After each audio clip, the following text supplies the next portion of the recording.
We had a little bit of technical difficulties, but I think we are good to go. Meaza, are you with me?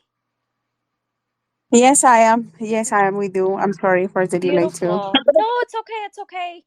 All right. So, hello and welcome to part two of a series on media literacy and journalism in Ethiopia. Today, I have the founder and executive producer of Roha TV, a YouTube based channel covering news in Ethiopia, which has done really unprecedented work covering human rights, particularly the plight of Amhara people through the civil war between Tigray People's Liberation Front and the federal government. And now the federal government's pogroms targeting Amhara throughout the country. She was recently awarded the prestigious International Women of Courage Award, presented by the White House for her journalistic work covering survivors of sexual and gender based violence, even after being jailed not once, not twice, but three times. Meaza, it is an incredible honor to have you here with me. Thank you. Thank you so much, Gal, for having me and for introducing me in this way. Thank you so much. I'm so happy to meet you too. Awesome. So let's go ahead and jump right in. Recently, you have been covering extensively the persecution of journalists, activists, and even community volunteers who have been assisting IDPs in Amhara region. Charges this week have been made against 51 individuals, including Dr. Wendwasan Asafa, journalists Maskaram Abera, Gobiza Sisai, Ganna Tasmamo, among many others. Uh, the the the majority of the charges are for allegedly committing terrorism and conspiracy to incite violence vis-a-vis riots. Can you speak on how these cases have progressed? Okay, thank you so much, Gal, again, just for having me.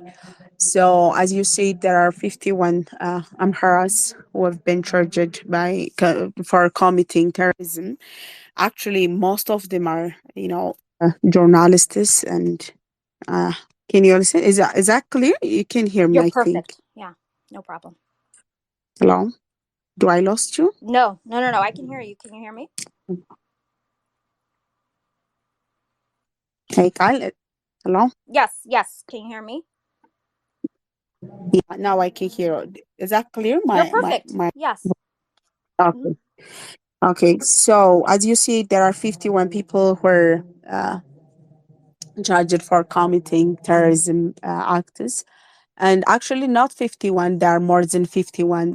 What we know, the 51s are which already the government notified and charged them officially. But there are a lot of Amhara people, Amhara youths, were arrested for different reasons in different places, including the capital city Addis and also in different Amhara regional state areas. So we don't even know their names. We don't even know how many are they. We don't even know for what reason they are charged and arrested because there are a lot. So especially related to this, the issue of Fano and this Amhara Special Force. But those 51 people are charged and 24 are appearing into the court. The rest 27 are not appearing to the court.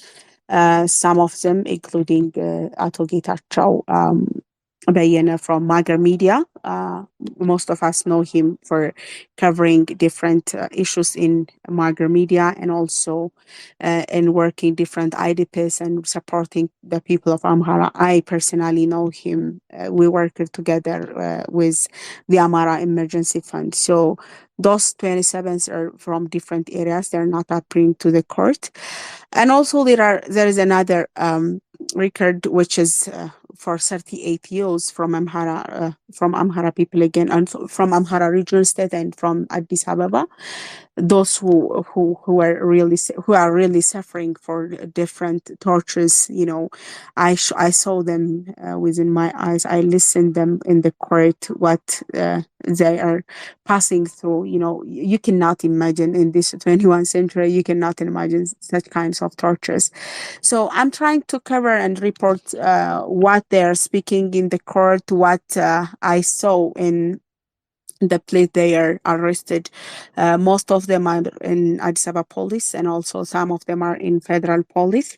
And as I told you, we don't know the others where they are. So they are charged for just committing terrorism. But I tried to see some of their issues which the government is or which the police is bring as an evidence that to show they are committing terrorism. But most of them are very very unlawful, because what they talk with their friends, with their families. Most of them are phone recorders, what they speak with their friends and with some of people who are really interested in working with Amhara issues. They speak how to work with the people, what to do for their people, what to something like that. So these things are considered as an evidence for committing terrorism, and they are appearing to the court again and again. But what we have to do is we have to show to the world, we have to show to the people of Amhara, especially, what's happening here. Last time in the court, Professor Sisagicho, he said, we already know that we are political prisoners. We don't expect such kinds of legal processes or due process of the law. What we expect is the judgment of the Amhara people. What we expect is the people of Amhara to see what's happening, what is said about us, what's our charges are. So I call upon everyone to listen, to see, and to follow what's happening with those journalists and politicians. As you said previously, Gannet Asmamaw, David Begashaw, Gobeze Sisai, Meskerem Abera, they are pure journalists. The others are also activists who are really concerned about the people of Amhara, and also the people of others who are voiceless. Yes, they just work. Even when they've been working with the government during the war, they were supporting the government. They were supporting the people. So those people, they need our voice. Those people, they need our attendance. What's happening in the court? That's what I can say, guys. I think what's a bit of a deja vu for many is how so much of these charges and the conditions by which they have been put on people is very reminiscent of TPLF's era.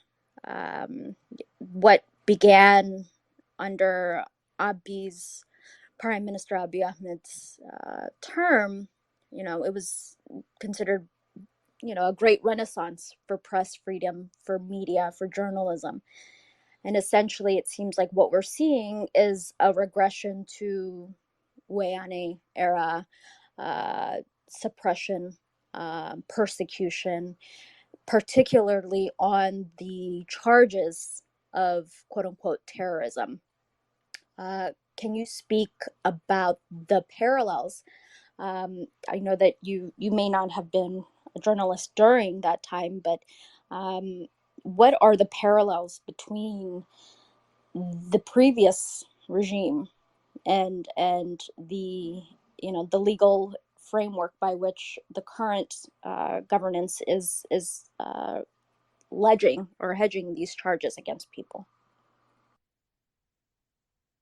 Yeah, in the first place, I don't believe there is a kind of regime change. It's a change of, personalities, a change of people, and with the same ideology, with the same understanding of the country, and with the same understanding of Amharas. the understanding or the acceptance of our people, Amhara people, for both Wayane or for both Wayane and PP is almost the same. They have the common understanding about the federalism, about the country, and about even their ideology is almost the same. What we see as the change of people, what we see is the change of the language. You know, they change the language. That in the first place, I don't believe there is a kind of regime change. But the situation when Abiy Ahmed comes, or when the so-called change comes, what happened is, we have got a lot of medias opened, like ISAT, like OMN, like by media and different medias. The media which I've been working is by media, which comes through the change. So a lot of medias opened, a lot of journalists were released, including Skinder Naga and other journalists and politicians were released. And it seems like there's a kind of change. It seems like there is a kind of opening for different issues or for press freedom. I remember at that time, people from German, they came to Ethiopia, and I was a party member at that time. I was working with Blue Party in a political party. So they asked me about the change. They asked me how I was excited and how I am accepting the change. But at that time, I tried to raise, these kinds of things are kind of show up when things are starting as a beginning. After that, we have to see something permanent. We have to see when things change it as an organizational situation. We need the organizations to be free. The justice, the media organization, and different organizations must be free, and then we can accept that their things are becoming independent and neutral. But what's happening after a while is all the situations changed as it was, not as a new thing, as it was.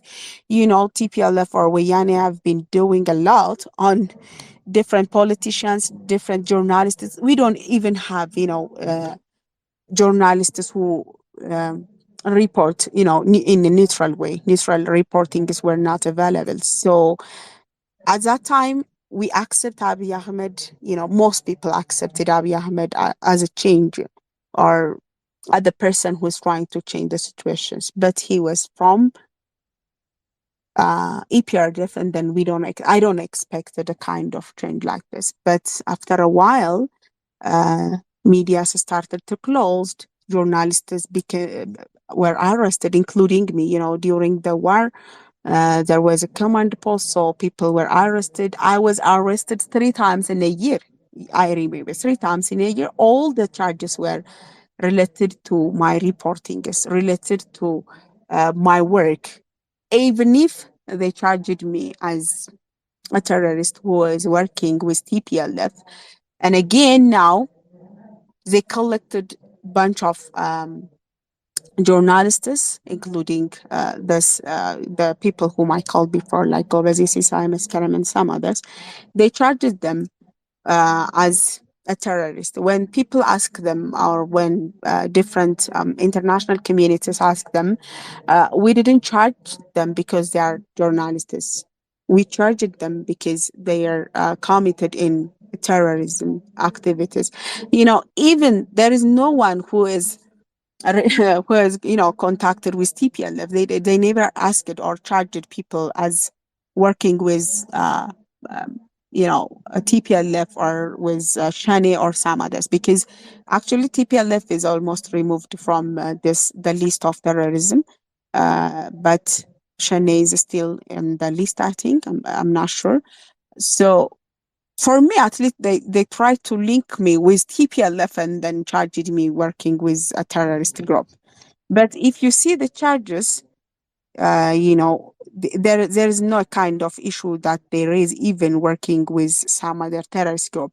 They just consider the journalists, the politicians, and the activists themselves as a terrorist, where there is no situation they are not, legally said or announced it as a terrorist group. There is no one who is Fano or some other the special force of Amhara or some other groups are not announced as a terrorist group by the parliament. So without this, they just charged them or accusing them as a terrorist group. So even if you remember exactly a year ago, almost more than 90 journalists, again, who are working with Amhara people, who are working with the concern of Amhara issues, including me, were arrested for this, for committing this terrorist activities. So, what I can understand is whenever the government is not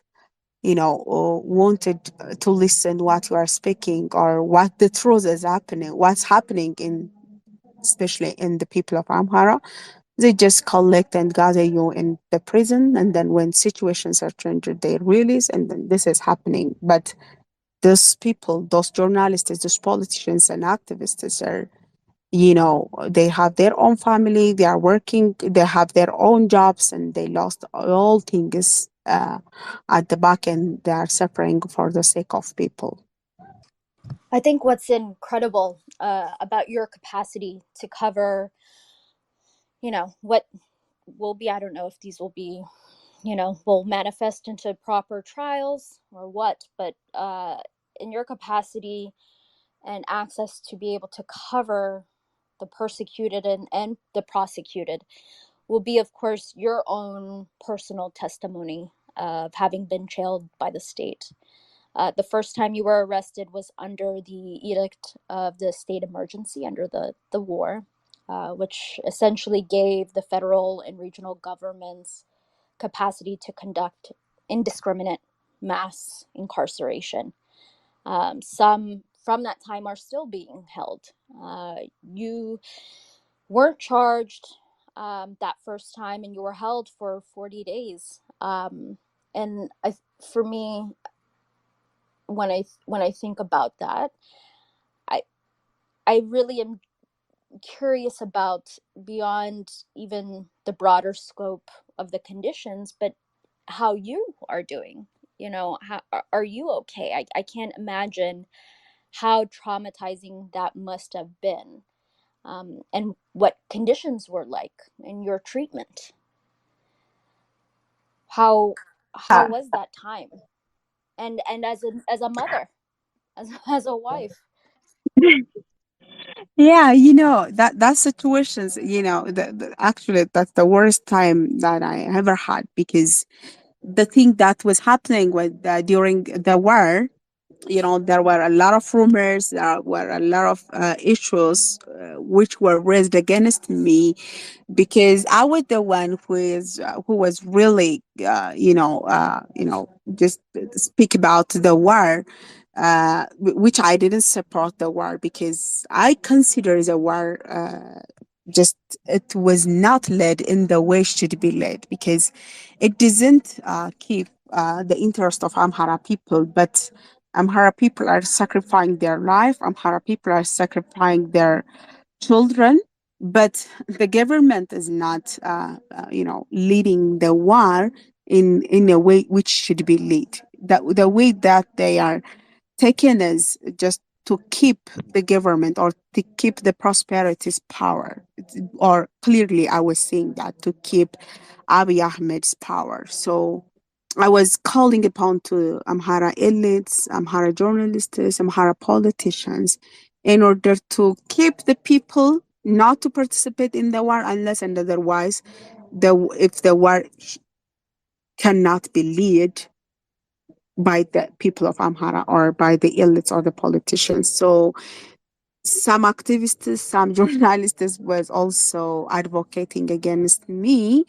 And then at that time, I was arrested with a lot of Tigray people who were arrested in Addis Ababa and different areas. So when I went there, as you said previously, there was a command post or state emergency. So the government has a right to arrest and not to bring you to the court. They have the right not to bring us to the court. So they just bring me and then put me in the court. And then every day they call me for investigation, and then they ask me a lot of questions. You work with TPLF, they say. Again, on the other day, they said you were calling the people of Amhara not to participate in the war. So you are against the people, even the people of Amhara or the country. And also, it was really tough time because you cannot defend yourself because you're not appealing to the court. What you always hear is what they plan to do. And then every time they call me and then they tell me their plan. You will stay here, no one will set you free, and something like that. But you know what, I know what I did, I know what I stand for. So I was not in fear, because after the war happens, or after the war takes place in Amhara regional state, I saw that a lot of people were suffering, a lot of women were suffering. So I tried all my best to support those people. I was working with Amhara Emergency Fund. So we tried to cover different IDPs, and also I tried to talk and to have a reporting is on women and children who are suffering by the war. And so I tried all my best to support my people, to support the people who are the victim of the war. So that was my strength, is to keep me safe in the prison. I was not afraid of anything, but you know, as a mother, you may miss your daughter. As a mother, you know, you can say it's very easy, because at least I can try to control my emotion. I can control myself. I may stop myself from missing my daughter or my families, but I cannot stop the emotion of my daughter. I cannot stop her from missing me. I was not there when she started school. I was not there when she was getting to school on her first day. So, I was not there in every special moments of her life. Actually, not on that time, but when I was in prison for 3 times, it was, even I cannot attend my university graduation. I was not at home in the holidays. So, you may lose a lot of opportunities to have with your family, with your daughter. But what makes you strong, what makes you safe is, the truth which I stand for it, the truth which I was working for it was my strength is when I was there. I think what's so painful about hearing you say that about the time that you missed, the moments that you should have been able to celebrate. You spent more time in jail than those who were active actors of the war, those who perpetrated the war. I can't imagine what it must feel like seeing Saad Khan or Getachew Reda openly, back in a, essentially welcome back into society, as if all the atrocities, and I mean, every actor from every side, everyone has essentially been rehabilitated back into common regular life. They can, go back to cafes and bars or whatever. Mm. And people like you have experienced more time incarcerated or imprisoned, um, for conspiracy of collusion with these very people who have not seen a day in court. I How do you understand that, or is it something that you don't consider, or is it, how has it been seeing um, how little there has been recourse for justice, or how free every actor in this war has been in comparison to those who are in jail now? Yeah, that the worst. Actually, it was expected. I have expectation to see this, because um, It's all about the people. The people are suffering. Even for me, it's at least I am not in prison right now. A lot of people, the one which we were talking about, the 51 people are in prison, who've been working for the people, who have been trying to protect the people, who have been fighting for the people, even. Those people are in prison, and then Gita Chorada is just enjoying Bahar Dar and Addis Ababa. Those uh, people are moving to Mekelle and then enjoying, those situations. This is how it hurts you. Those people who are trying to protect, those people who are even trying to stop the war are under prison. Me, at least, I am not in prison, so that I can say, I can speak right now. And some people speak about transitional justice. Actually, I don't expect transitional justice, because if there is real transitional justice and transitional accountability, there is no one who will survive there, from both sides, from TPLF and from PP, because they are the one who are leading the war. They are the one who are leading the situation during the war.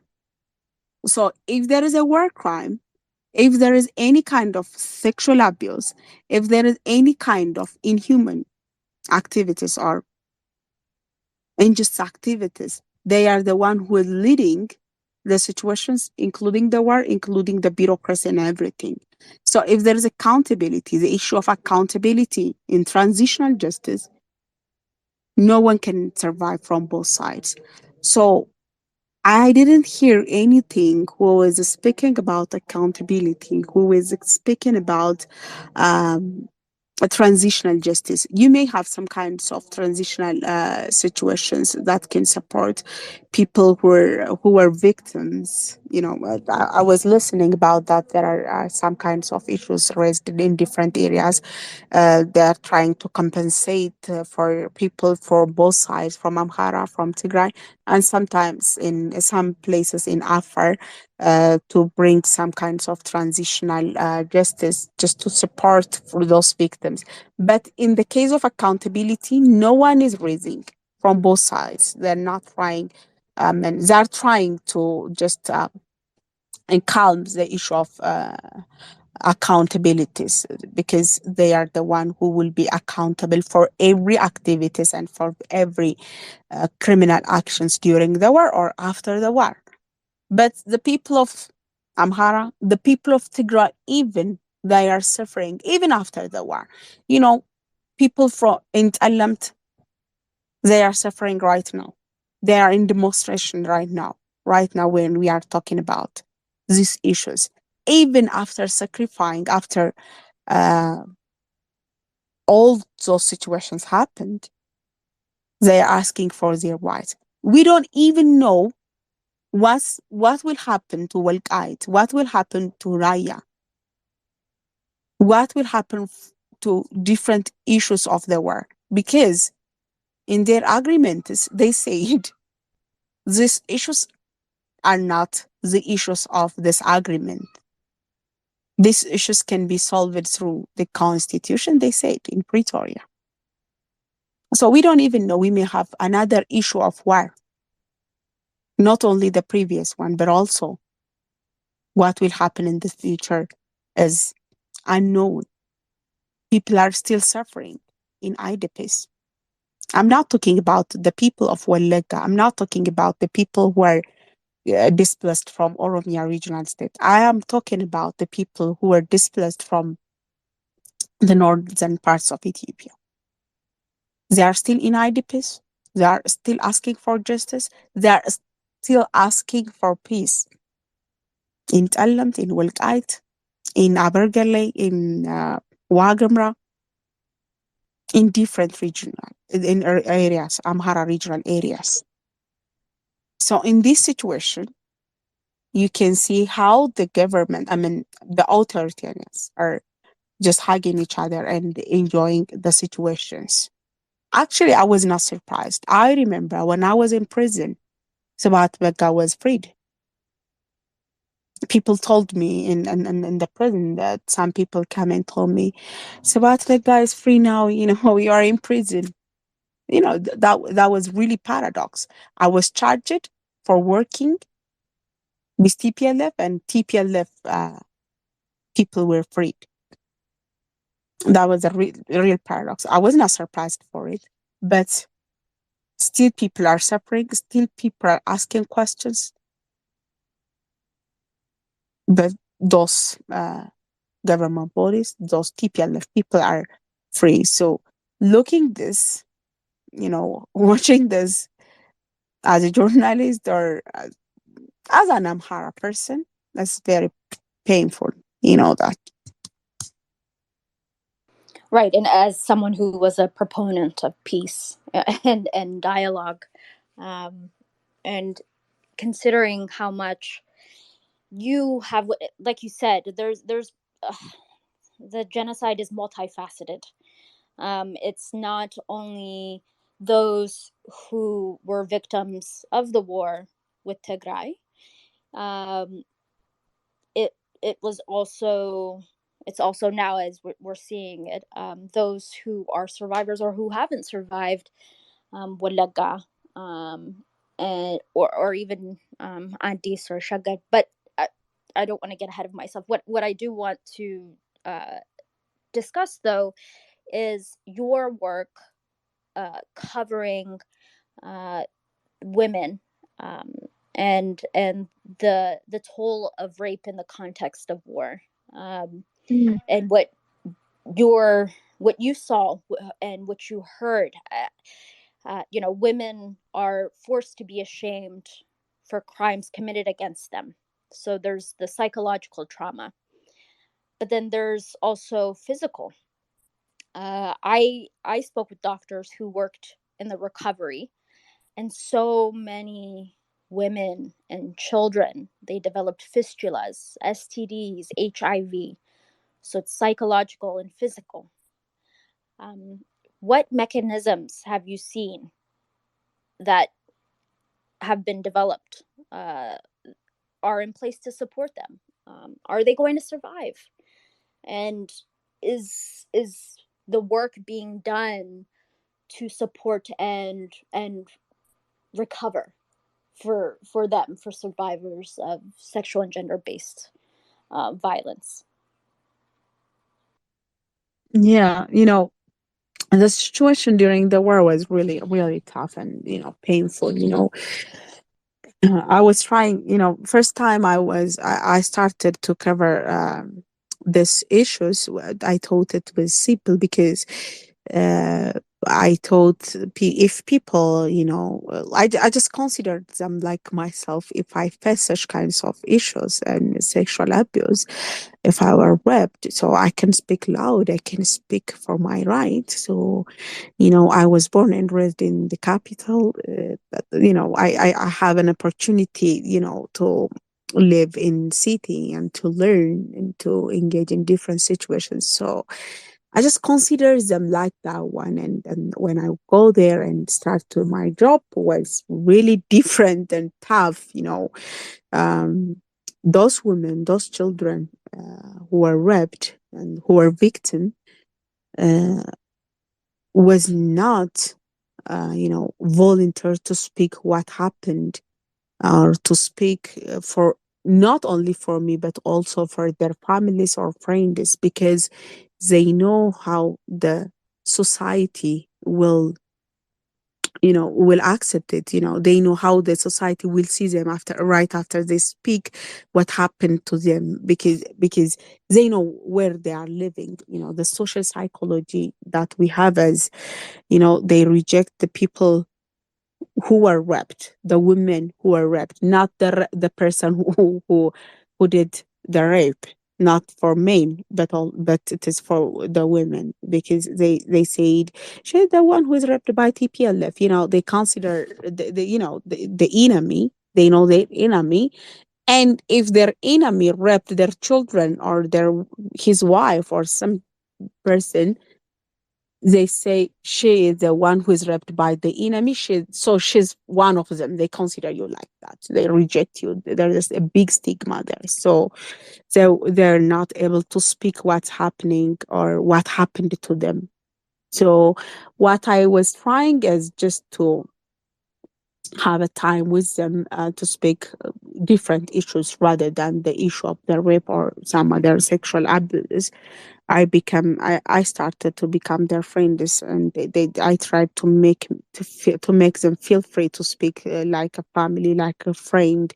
And I tried also not to show their face, if if they trust you with one report or two reports, so they can give you other information. So the first time I went to South Gondar, Nufas Mauja area. In that area, in one area, I have found 74 women who were raped within 8 days. Within 8 days, TPLF soldiers, they stayed only 8 days in Nufas Mauja.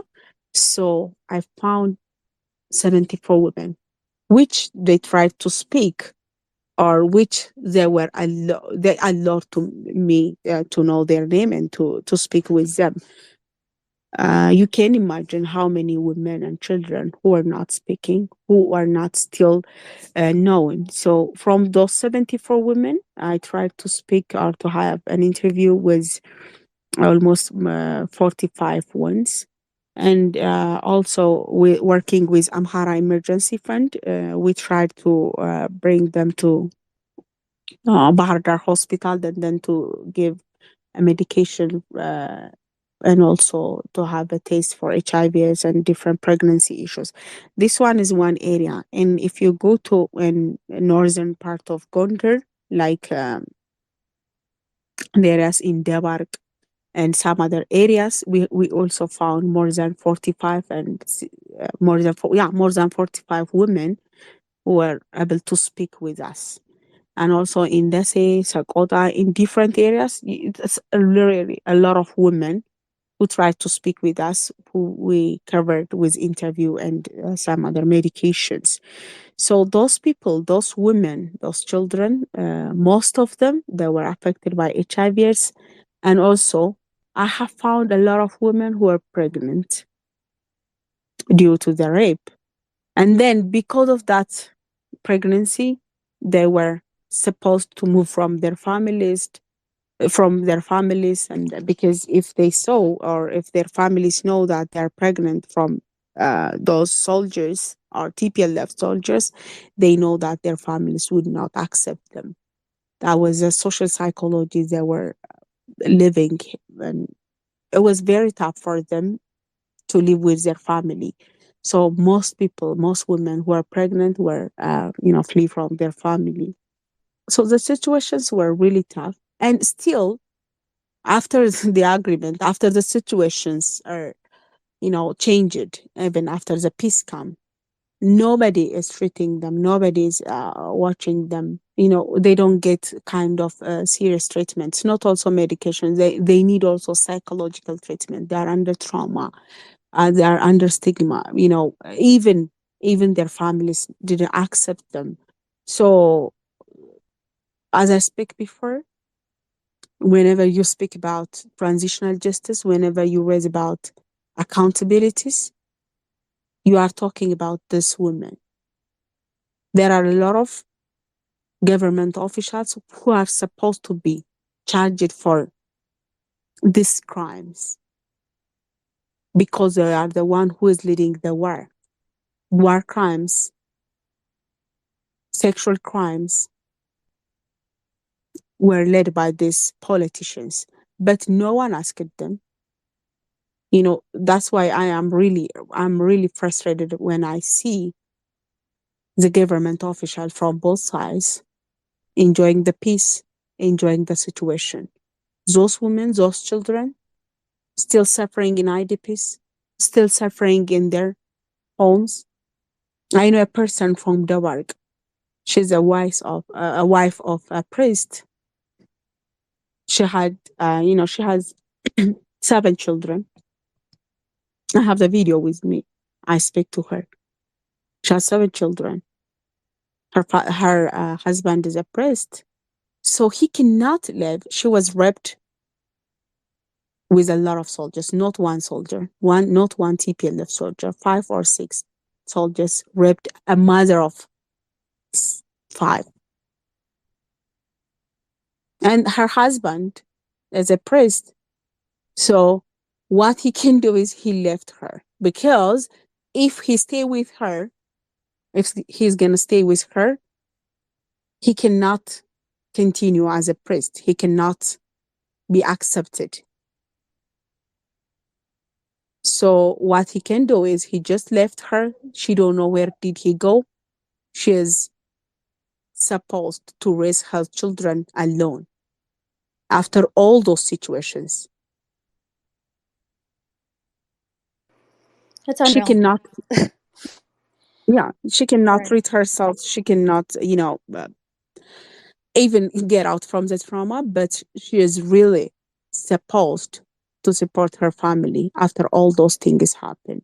Mm. So after all those situations, we don't even know what's happening. We're not following up, not even justice, but at least we don't even treat them. We get them a medical treatment. So there's a burden, there's a tough situation still. And I'm glad that you spoke on the stigma around um, coming forward, because the reality is first of all, I think collectively we failed in properly surveying and investigating all instances of war crimes. But there, like you also said, there's been no follow up. I recently spoke to a journalist who covered Lalibela, and how the number of people, young women, girls, who have come forward and said that they were victims of sexual violence, has now, in just one town, which was under siege in Lalibela, it's now reached around 80. And we're not going to know the toll. And the unfortunate reality also is that it's not going to just be girls and women. There's going to be men, and their shame around that is significantly worse. And while everyone is in recovery, women are being forced to bear their trauma, literally. You said that there were many women who uh, were impregnated, um, and will have to carry these children, and they will be, um, if they're able to bear it, be a constant reminder of that lived trauma.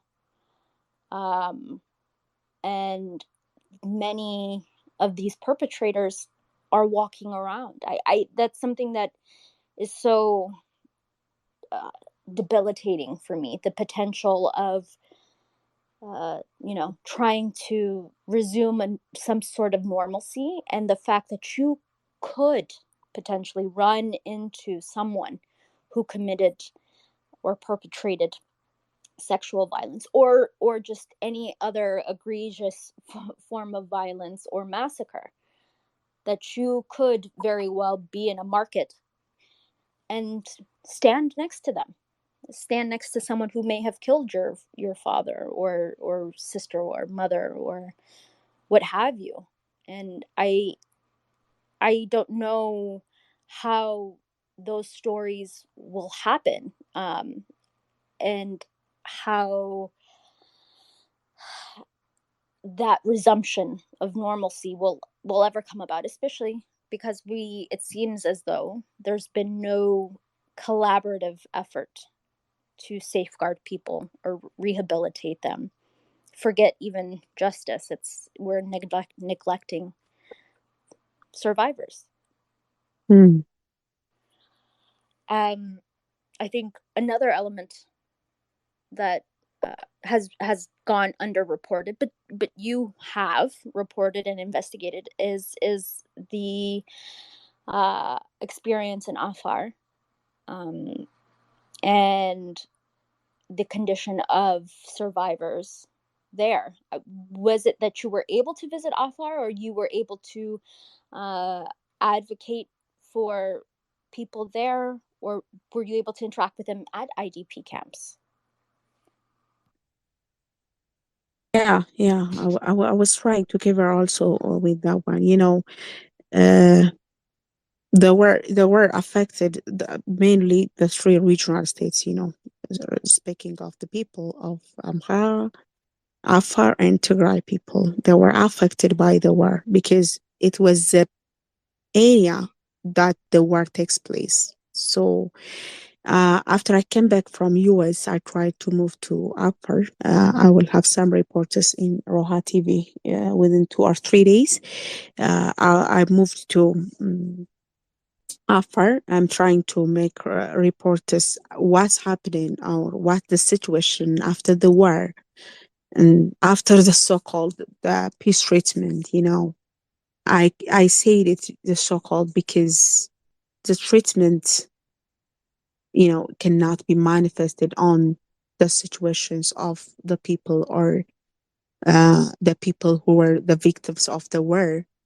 Do they do they benefited from the agreement? Do they get guarantee that they won't face another phase of war?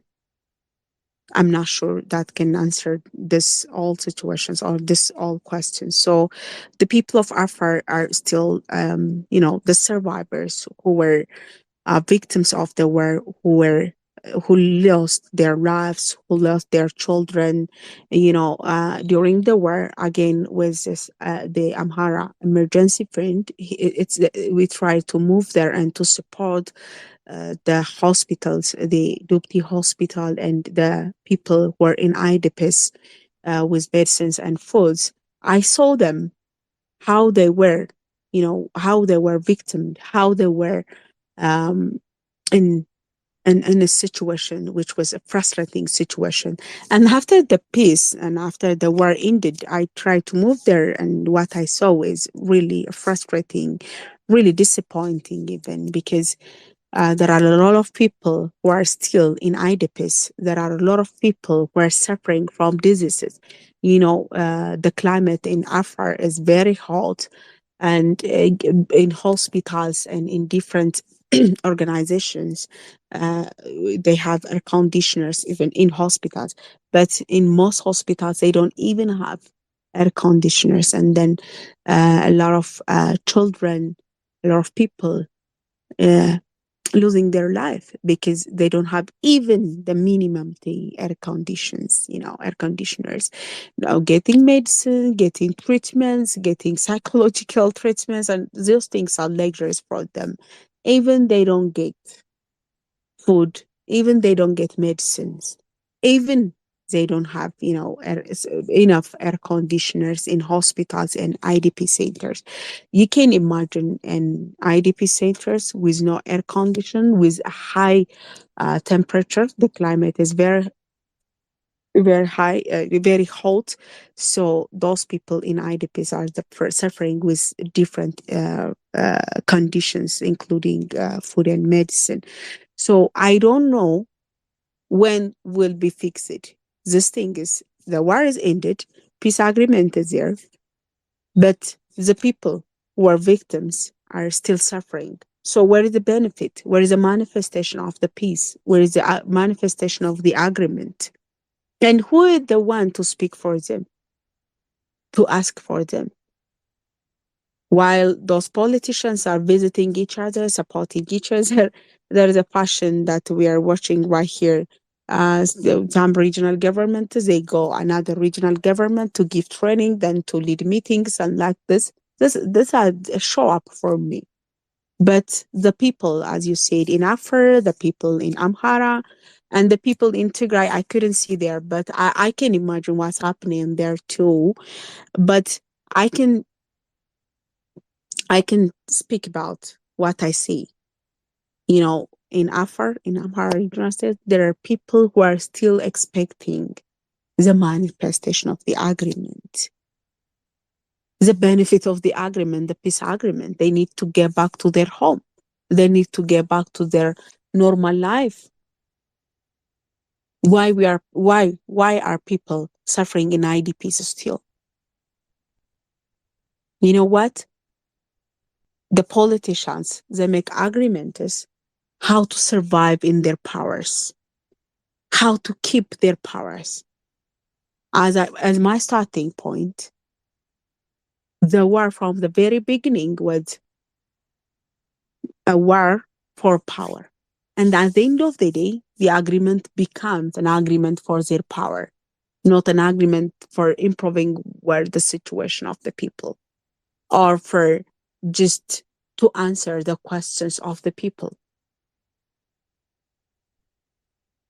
And I am not even sure what will happen in the future because, as I said before, people are still asking for freedom. People are still asking for the places which were which are taken illegally. After all this war, after all losing all these people, there are still a lot of questions were not answered. A lot of people who are asking for justice and for legal issues. So I can imagine what will happen in the future if people start asking their right, their freedom, and their unanswered questions, how the government will be reactive on it.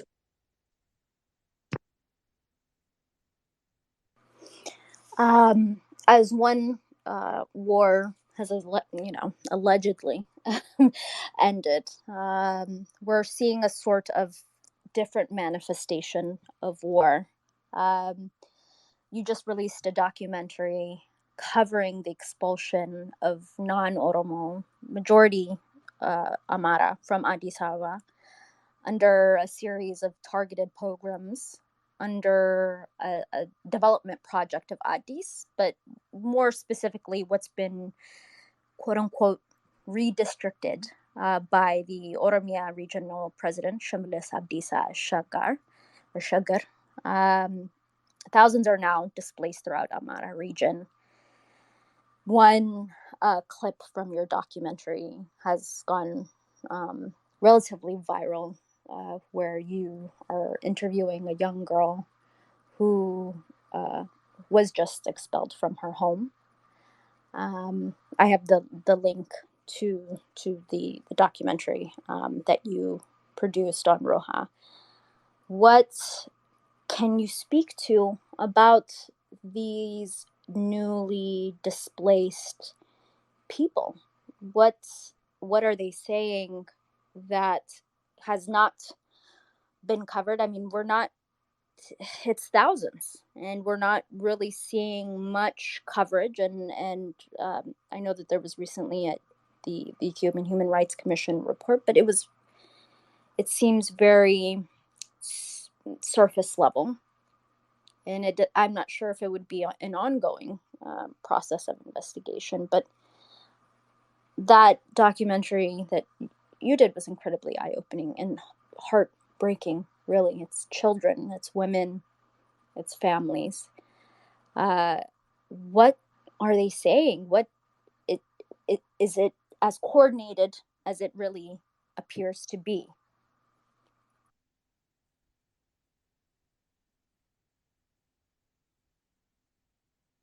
Sorry? Yeah. The situations in Addis are Sheger. They call it Sheger, but because I should call it Addis Ababa, those people who were living in Addis uh, had their own life, had a lot of families. Most of them are, poor families who struggle their life, to win their lives. Most of them are, they had a kind of hope because they already bought and built a house in Addis. It means a lot for most of us. I mean, I can say for all of us, having a house and staying. a life in Addis it's a big success because it's very tough to live here, to get a house or to get a residence in Addis. It's very tough. Even to rent a house is very costly. So, uh, building a house in whatever way is a big success, and it needs a big struggle. And as you can see from my reports, those people who were displaced from here are, you know, most of them have a lot of, small incomes, and they are poor, I can say poor. And the government, they said, I heard one of a government authority said, legal poor. Previously, they were poor and illegal, and then now we make them at least poor and legal. They were joking like this, but what I can say is they were poor. They bought houses, places, and then they build a house over there.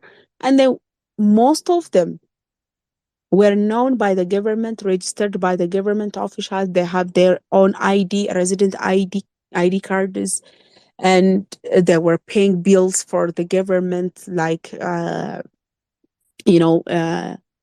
Water bills, light bills, different things they were paying.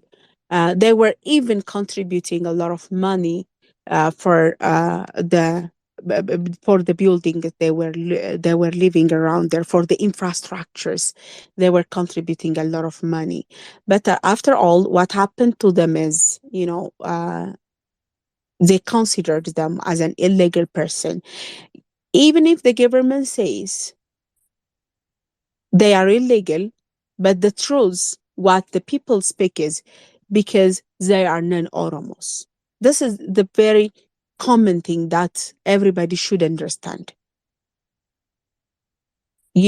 Because there is no one, or there is no a single or Oromo person who lost his house or her house.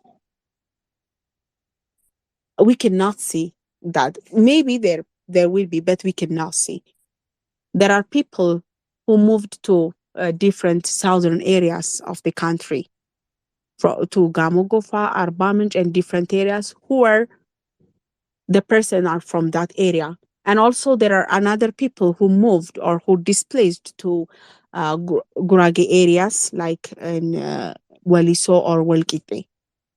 Again, those people are not from Oromia. They are from the southern nations and nationalities. And the people in my report, most of them, I mean, almost all of them are from Amhara regional state. So they were told to move back to where they came from. So what they can do is they just moved to Debra Burhan. And then when they go to Debra Burhan, as all of you can understand, in Debra Burhan, there are a lot of IDPs. There are a lot of people who moved from Welega, who moved from Ataye, and from different Oromia regional states. There are more than 100,000 people displaced from different Oromia regional states. Again, Deborah Burhan is supposed to accept, to receive people from Addis Ababa because they are considered as Amhara, so they have to get back to Amhara regional state. That's what they can do. That's what happened to them. So, as you can see from the report, students, children, they're supposed to stop their school and go back to where they are supposed to go. They lost their schools, they lost their friends. And actually, the government officials committed this one in a planned way. They know what to do. First, they take their homes, and then they start to complain them as an illegal people, so that all illegal people have to move back to their homes. There are also another illegal people living still in Shagar area, but who are from the Oromo. This is the truth. If we can speak the truth and if we can discuss, we can have a solution. We don't need to deny that this one is legal, this one is illegal. No, not that situation like that. The situation, they are trying to build a new city, which is called Shagar, which is planned and targeted by ODP. So in that area, they don't want to see and they don't want to accept who are non-Oromos because they said they are trying to make Addis Ababa irrelevant. In order to make Addis Ababa irrelevant, you need to have a new, relevant, new, and based on their plans, who can speak one language and who have one purpose, so that you can make Addis Ababa irrelevant as it is planned. So my concern, for the sake of new demography, for the sake of new political issues and agendas, we're stopping the generation.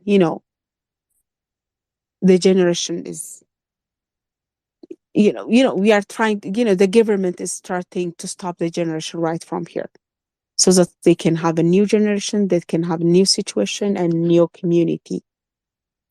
I don't know how it works. I don't know how it continues, but it is very frustrating.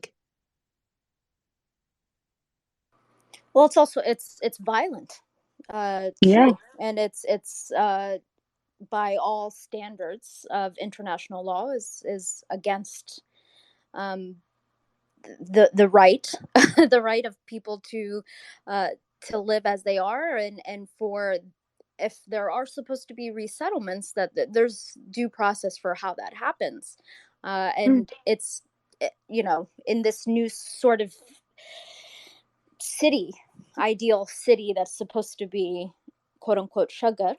It's not only just uh, non Oromo, it's also Islam that's under uh, persecution as well. We've seen over the course of, what is it, about 6 weeks now, to almost two, I guess 2 months, where dozens of mosques have been demolished in Addis Ababa and surrounding areas. And I saw that on June 7th, a long call for prayer was announced by, I think it was the Islamic Council of Imams. And it seems that uh, these violations, it's ethnic and it's religious. It's a really a policy of Islamophobia meant to undermine Muslims who've been living in the capital. I'm I I guess I'm trying to ask, when you're interviewing IDPs, is religion the primary or even secondary? Is it something that they know that they are being targeted, or that they say that they are? What are you seeing as insofar as the response towards this targeting of Islam? Yeah, the situation, there are different situations. What we have to know is, the one thing is, when you diminish their their religious area, like their mosque, or there's no, they didn't work on churches, but whenever you start demolishing the, I'm sorry. Oh, sorry, I have a phone here. I'm really sorry. Okay. So when you demolish, the mosque, they believe that the government, I mean, the people will move. if they don't have a place to worship, if they don't have a place, a mosque around them so that they can go. It's one of the plan or the strategy that the government tried to use. And the other thing is, you know, there are also Christians, there are also people who are from another region which are displaced from their areas. So, what we can understand from the situation is not only demolishing the mosque, but also killing the youths who were in the other mosque, asking to stop the government doing from this. I mean, asking the government to stop for from demolishing their, mosque, their place for worship. They were killed, and a lot of youths from Muslim arrested. So the people start to understand it's not only just demolishing or clearing the area, but also there is an issue of government towards their religion. You know, what we have to understand is dictators has no favorite. They don't have favorite religion, they don't have a favorite ethnic group other than themselves. Right now they are working for their ethnic group, they are working for their religious group. I can say that this clearly, so that other than themselves or their for other than their religion or their ethnic group, there has no favorite. So whether you are from Muslim or from Christian, you don't have an opportunity to stay if they don't want you. Previously, that what happened to the Ethiopian Orthodox Church, how many people we lost during that situation. There are still people who are arrested. There are still religious fathers who are under prison. There are a lot of youths under prison. Also, in the issue of Muslims, there are still those who are under arrested, who are in hospitals. I saw them with my eyes. I went to a Black Line Hospital. I visited them, were victims who lost their legs. Some of them are under the ICU. So there is no situation that can stop them from doing what they are planning. Unless and otherwise, we fight them, we struggle them, because what they're planning is demolishing the houses, demolishing the religious places like the mosques, especially the mosques, and then building their new city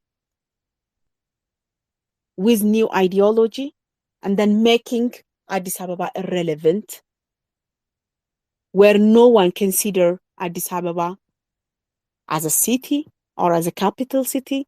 If you remember, if we are not short memoried, as our prime minister said, you have to remember what they are planned, what they told us. Right now, Addis Ababa is almost becoming irrelevant. We have to consider this. It's not all about removing non-Oromos just from the so-called sugar city. It's not all about having new city, but it's all about Addis Ababa. My city is becoming irrelevant. A city which doesn't have yesterday. All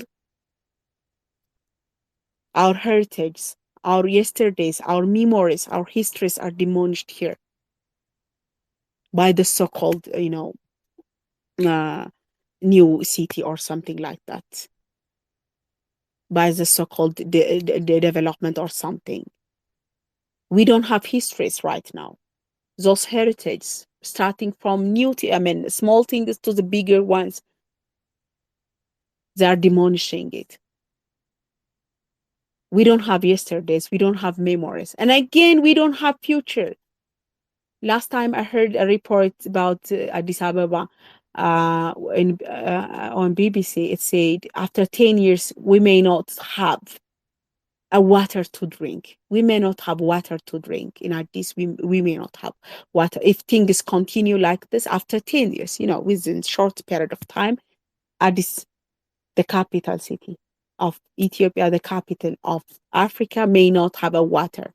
So a lot of people may live at this for our people. That's how we make Addis relevant. We don't have yesterday. We may not have future also. Right now in Addis Ababa, you cannot imagine how the economic situation is frustrating. People has no house. Renting house, it's impossible in Addis. There is a regulation. After a month, that regulation will be finished. A regulation that people who rent their house were stopped to add kind of renting money. Then after a month, that will be finished. So you will see the mess. And also there is also a kind of new tax for people who have a residence or a house. People are on the street begging for money to pay this new tax. So the situations in this becomes, frustrating from day to day. But the situations that trying to bring as a new city, the so-called sugar city, demolishing the houses and clearing from non-Oromos, and then after a while, Addis Ababa will be irrelevant, and we don't know where we can stay or which cities will be relevant. So what the government doing is planned. What the people and other politicians, activists, and other people other than the government doing is unplanned. We just do things after the fact. We just understand the situations after the fact, after the situation happened.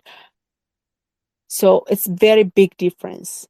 They do in a planned way. We do in unplanned and based on their plan. We just react on the situations and on the actions after the fact. That's what I can understand, Gal. I think you bring up, or you're alluding to a very important point, which is everything that we are seeing that's been done was said and should not have been surprising. Uh, Not only because of that, but we have also seen the worst manifestation of this plan or of this genocide. Today is an unfortunate anniversary of the Tole massacre, where on June 18th of last year in Tole, Walaga, scores were massacred. Conservative estimates, they say well over 400 Amhara were massacred. But it's also been documented by some sources as thousands. Victims ranged from a 15-day-old infant to over 100 years old. Amhara and non-Oromo were massacred in mosques, in their homes, on the streets, in front of their families. And we have no answers. Survivors say that it was the OLA or the OLF.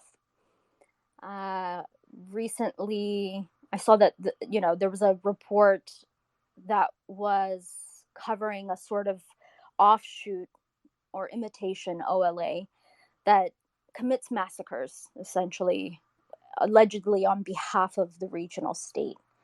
Uh, One enduring truth, though, that we've seen time and time again, uh, whether it was in Shashamane or in Horoguduru or in Walaga or wherever, the perpetrators regardless of whatever the claim is, there's always, always, always evidence that the regional and state actors are working in tandem, are working in collusion. So whether it's by unanswering calls to intercede, or coincidentally leaving a town before an attack, uh, it's it's it's planned, just like the demolitions. These massacres are coordinated, and this is another element of not only the genocide but the survivors that you're meeting in these IDP camps. Survivors from the war, the Civil War, but survivors of these massacres. Today is a remembrance that there are people who watched their families slaughtered and are living without answers. What have you seen to be, when you're interviewing these survivors, what's the common denominator? What maybe is not being said? Or what's maybe the elephant in the room? Or maybe the elephant in the room is that, the government is the perpetrator in these massacres. I think we have to listen to them first, of course. And I want to ask you, what are they saying? Yeah, uh, that's a very unfortunate. The last year I was in prison. Right this time, exactly after before a year. So I heard about the Tole massacre while I was in prison. So some of what my friends say, they just told me it's good to be in prison like you, rather than instead of listening all these situations without doing anything or without the capacity of acting on it. So it's good for you to be in prison, they said. Then fortunately or unfortunately, I was released after 2 or 3 days like this. So um, after that, what I can do is, I have to make some kind of report by interviewing or speaking with the survivors. So those survivors were in. After I was released, I tried to move to where they were uh, stayed. It was in Harbo, around Kombolcha. So I moved there and I tried to speak with survivors who were staying in IDP. Right now, they are in Haik, which is called the Turk camp. Almost all survivors are living there. And the unfortunate thing again is the saddest story is people who are the survivors of this genocide are dying, and even yes, dying. We lost 2 people from Tole camp. I mean, Turk camp from the survivors. Due to hunger. The survivors are living in Turk camp. Uh, they are calling for people just in. They need food. Those survivors are suffering and struggling hunger right now while we're remembering that massacre. We have also to consider and to remember they are struggling, with lack of food, struggling with hunger. Even we lost people who were survivors of the genocide, but we lost them due to hunger. So I'm very sad when I speak about this, when I report about this. I'm very tired of reporting about their situation. Mostly they call me and they tell me, and for me and for some journalists and activists, just they just forget what happened to them because they may lose their children due to hunger. You know, Surviving from genocide doesn't mean that surviving from hunger. So some of them even they complain their survival. It was better to die with our families. It was better to, you know, to leave this world without seeing all the situations, because the people of Amhara became restless. I know that the donators, the activists, the politicians, the one who is caring about the situation becomes restless. I can understand. But at least when we memorize or when we remember about the situation that happened in Tole, we have also to remember and to discuss or to make something or to do something for the survivors who are suffering under IDPs. So those people, while in my reporting, as you can see it, and what they are saying, what they are uh, explain about the situation is the situation. They don't know who did it. What they know is the government cannot protect them. You know that. Some of them, they tell you, the government officials who they know them, who are working in Warada levels or in lower administration levels, those administrators are very close to the people because they are working in the lower administration levels. So they know them who are participating in the genocide, in the killing, because they say that we know them. They are our neighbors. They were working in the administration. But during the situation, during the massacre, they were the one who participated. Even they say, we saw them with our eyes. We are the evidences which we see while our children, while our friends or our people are killed in front of us by the people who are the part of the government. They report this one. And some others, they said, we don't know who is doing it.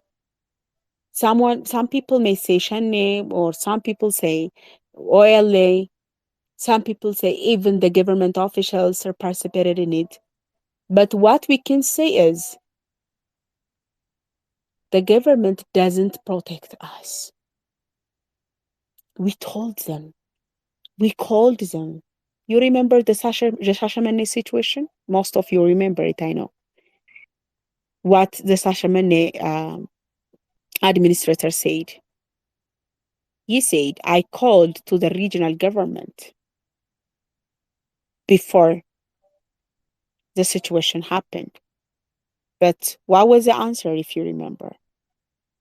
Just forget it and sleep with the answer that he get from the regional government officials. And also the same thing in Tole, the same thing in other Oromia regional state. Most people said, you can listen from the report then, from the documentary that I made. They say, we called to the Warada, we called to the police. And some people from even the administration, the law administration, they said, we called to the federal government to send us the defense force, the national defense force, because it's beyond us. But what happened is the government officials or the national defense or what other government bodies or the federal government bodies, they come after the situation happened, after all people are killed, and after all the killers moved back. This was all the reporters said about. All the people in my report included the survivors speak about the situation. So what I can say is it is a kind of state-sponsored genocide that happened in Oromia regional state to the people of Amhara, which is continued right now. While we are talking here, a lot of people are suffering there. While we are talking here, the survivors of the different massacre, not only the Tole massacre, are suffering in different IDPs. Before a day, in Wallo, uh, the government body itself reported we had 9 IDP centers in southern Ollo only. 9 IDP centers in which people are suffering. It's not my report, it is the government officials' report. So the situation cannot be changed even after they survive from the genocide. So in the reports, the people, the survivors, speak about this, and after that, we can hear everything from the government officials even, but we cannot do something better. We cannot stop the situation from happening. Not not compromising or supporting the survivors. That one luxury, but we cannot stop not to happen again. That's the sad story that I can say. I think the precedent that we've seen thus far, uh, insofar as these massacres and atrocities, is that I think the message is that it's going to happen, and uh, there's no one who's going to be held accountable, and there's no investigation that's going to happen. One of the I think the biggest campaigns that came about, that I believe may have been, and correct me if I'm wrong, may have been the one that was your sort of your entry into your consciousness and understanding and activism, was the incident at Dembidolo University on December 4th in 2019. Students were fleeing what had been at the time uh, an unending violent campaign against non-Oromo students, mainly Amhara.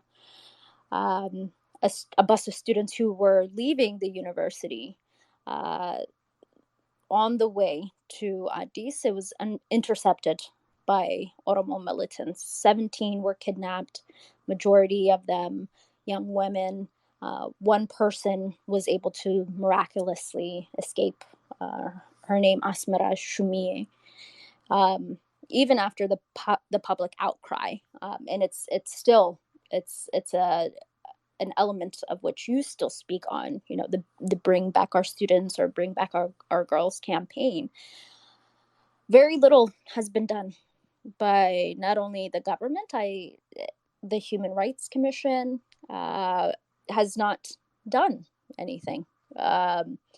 You actively call for their return. We've seen interviews of parents and how diligently they await them. This is now, it'll be what, 3 years?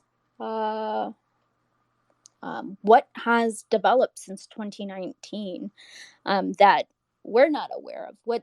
What details may have been misconstrued or haven't been clarified, that we may be able to understand now? I know that the reports initially were so uh, I don't know the word for it, but the numbers were skewed, the perpetrators were completely false, and it was almost like state media was trying to send people on a on the wrong path of understanding who and what was going on. And obviously the reality is that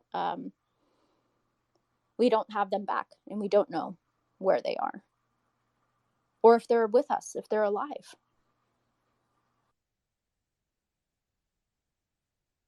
Yeah, that's the saddest story. The saddest story is we don't get them back, and we don't know where they are. We don't even know where if they are alive or not. So that's the saddest story. But the situation is, as almost all of us can remember.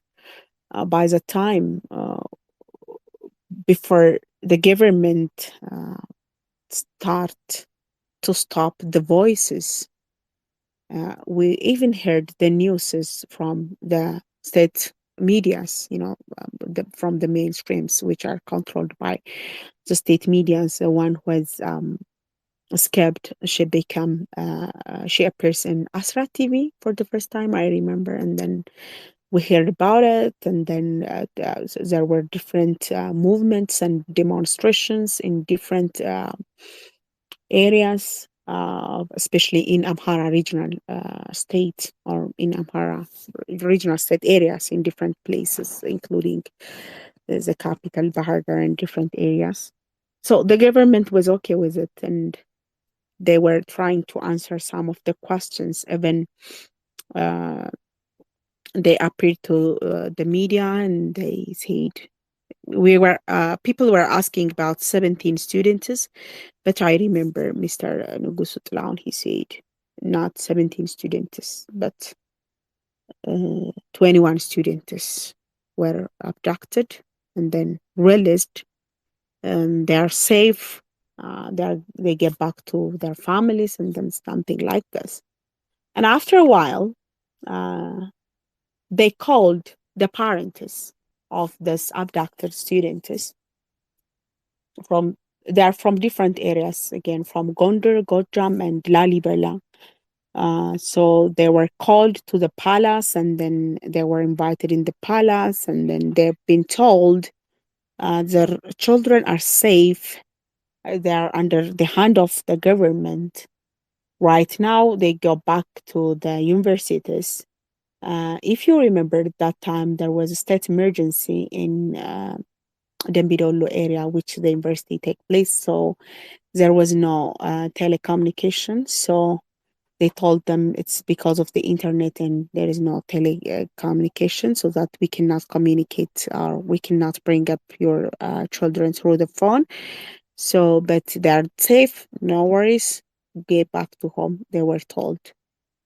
So, as a parent from remote area, as a farmer parent, it was a big deal, and it was a big answer. They said they asked about their children to the government, and the government called them to the palace, received them in the palace, and then explain about the situations. So it's a big answer and a big situation for them. So when they get back to their home, even people will accept them with different ceremonies and celebrations, because they already get their children, and problem solved. So after a while, they know that their children are not safe, and they don't even know where they are. The government officials stopped to communicate them. They couldn't get back their children. And through the government activists and media's uh, news started to be realized that they already get back to their home. So if any parent is asking about the children, they are considered to be as illegal, as a liar. Even I remember one of one of the father of the abducted student was arrested in Bahardar, and one of the abducted student's sister was arrested in Addis. So I started to follow up about the situation. I asked the parents through phone, and they told me they didn't get back to home, and no one is uh, responsible for this, and no one is communicating them after the palace situation, after the palace drama. Then what was said is already the students are back. So the Amhara politicians and activists are just using this situation, including me, was accused for that, just using this situation in order to advocate against the government or something like that. And so many people were working in human rights issues, student issues, women issues, were not interested to do this because the students were from Amhara only. So I try to approach, to interview, to ask those organizations who are working in this legal and human rights issues. Did you follow this? Did you know about this? What's happening like this? And they said, Meaza, these situations are related to politics. They're not pure human issues, they said. So, because the students are labeled as Amhara because they're abducted because of their ethnic, so we cannot interfere in this situation, they said. I was so disappointed. What I can understand is they're human being after all, whether they are Amhara, whether they are Oromo, or like whatever it is, they are human beings. So people, if you remember that the situation, it was the situation that the change has come and everybody was advocating for the government. So people didn't want to be labeled, they didn't want to be labeled as Amhara. So for me, that was a turning point to start on working on the issue of Amhara. I decided whether they call me Amhara, whether they call me Oromo, whether who I'm called, I have to stand for these children, for these students.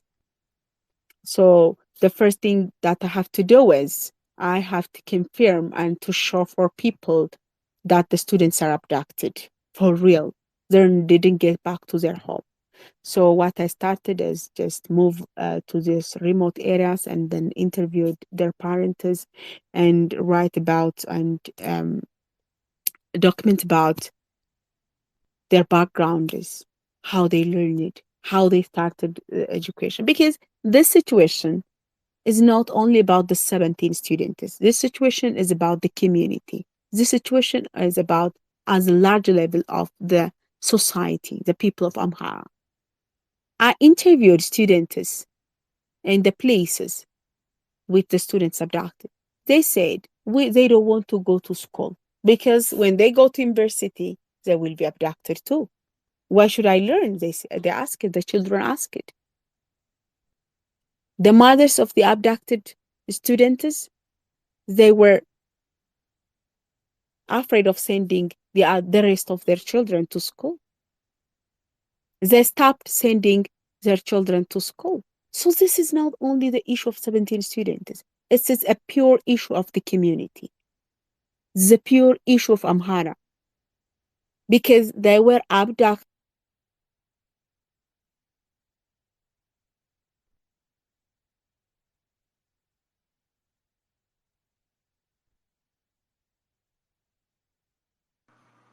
Meaza? Have a political interest, but whatever the situation, you have to stand with the students. You have to ask what is happening and what happened. We should not stop from asking here. It's just not only about students who were abducted, but the future of our community.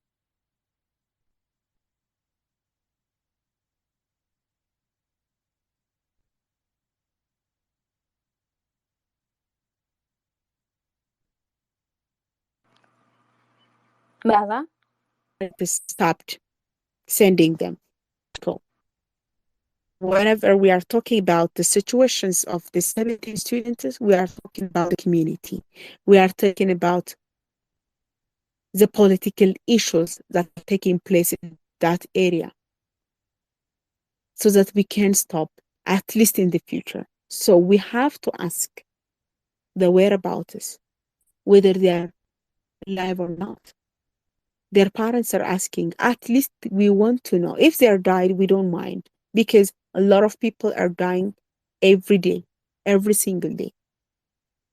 We do have, the potential to accept even the days of our children, but at least we deserve to know that one.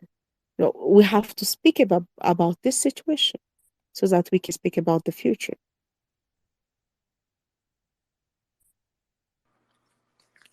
I have pages of questions for you, Meaza. You have such a capacity to speak on events with incredible empathy and passion and truth. And I really, I could speak to you, and or listen to you for hours. But I really want to be respectful of time. And so I want to wrap up a bit here. And I want to bring it back home and speak about the persecution, obviously, and also your fearlessness. There are many journalists, regardless of race, ethnicity, sex, who have not been able to do what you have done, who haven't had the courage nor tenacity to face persecution time and time again. But you have. You continue to cover the genocide, you interview the displaced, you ask questions of the state, you do the uncomfortable, which is expect accountability, all on the ground. You're in person asking these uncomfortable questions, which were uncomfortable, obviously, for those who decided to lodge alleged, charges of conspiracy. Are you fearful of it happening again? Why don't you maybe return to a more quiet life and say, okay, you know what, I don't need to be jailed a fourth time? Is it something that's in the forefront of your mind? Yeah, that's very tough question. You know, as a human being, as a mother, as a woman, mm, I need to have, a safe life. I need to have a quiet life. But it's life is a matter of choice. I chose this one. Whenever I choose this one, it does not mean I am a fearless person. I am like but I have a fear, but it's not, being brave or doing in a brave way it does not mean you are a fearless person. It means that just overcoming your fear. So in order to overcome your fear, there are a lot of situations that are happening in our country, that is happening in my community, in my people. So it's a matter of time, it's a matter of place that makes me alive. Right now, there are a lot of people who are dying, were killed just because of who they are, just because of their identity that is not by their choice. So it's a matter of a place and a matter of a time that I am alive. So if I am not working to stop this, if I am not capable to overcome this fear in order to struggle and to stop this, I may not have a country. I may not have a place for my daughter that I brought to her. So I am just doing this for the generation, for my daughter, for my family, and even for myself. Just working for the victims, reporting for the victims, and that is another thing. It's just doing it, first of all, for yourself. It's not just the politics only. It's not just democratization only. It's all about the survival issue. As I'm a part of the community which have the question of survival, I have no choice rather than overcoming my fear and struggling for that society, because I am the part of that society who is under the threat of the genocide. You know, I have more than enough reason to struggle and to overcome my fear. That does not mean I'm a fearless woman or I'm a fearless person. I just try overcome it. We need a fear because it can protect us from things, but we cannot live our fear to control ourselves. We have to overcome it. So the situation that's happening here is, it's not the situation that you can stop it by being quiet. I cannot stop it. Even if I am quiet, the people who are living in Wallaga, the people who are living in Atayi, we're quiet. We're not speaking about their right. We're not asking anything. What they are asking is just to live there. The people who are living in so-called Sugar City, they were not speaking about me, like me, but they were killed. They lost their homes. They were displaced. They are targeted. So it's not about being quiet, or it's not about uh, reporting or speaking or struggling. It's just because who we are. So as a part of this community, I don't think I can have a choice to stop this. So as I am choosing this, I have to be strong and to fight for it. So the strength is where you bring us the threat. My strength is from the threat, the people who told me about their life while my reporting is. They told me about their fear. They told me about their hope, even their hopelessness, the situation, their expectations. You know what, Kyle, when you report there, it's more than your expectation. They just expect from you, because I do have mics, because I do have the cameras. After the world hear about, they expect a lot of things, a lot of changes. Their expectations, their hopes on us, on me, is my strength. I cannot give up on them. I cannot let them down. At least I have to fight until I am silenced like them. That's all I can say.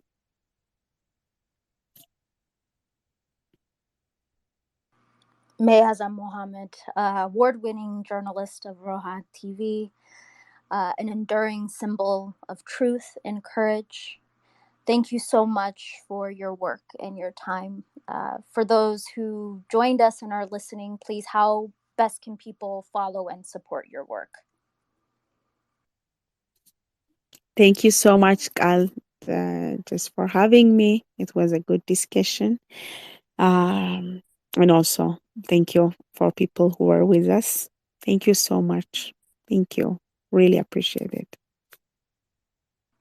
For people who want to follow your work, should they go to your Facebook or Twitter, or what's the best way Yeah, to? I have a Facebook address, which is Meaza Mohammed, and also in Twitter and Roha TV YouTube channel. You can follow, you can subscribe, and then you can have reports. You can comment on it. Just follow us. Meaza, thank you so much. I appreciate your time. Thank you, dear. And thank you all for joining us. I hope you have a good rest of your Sunday and a good start of your Monday for the new week. Thank you. Bye bye.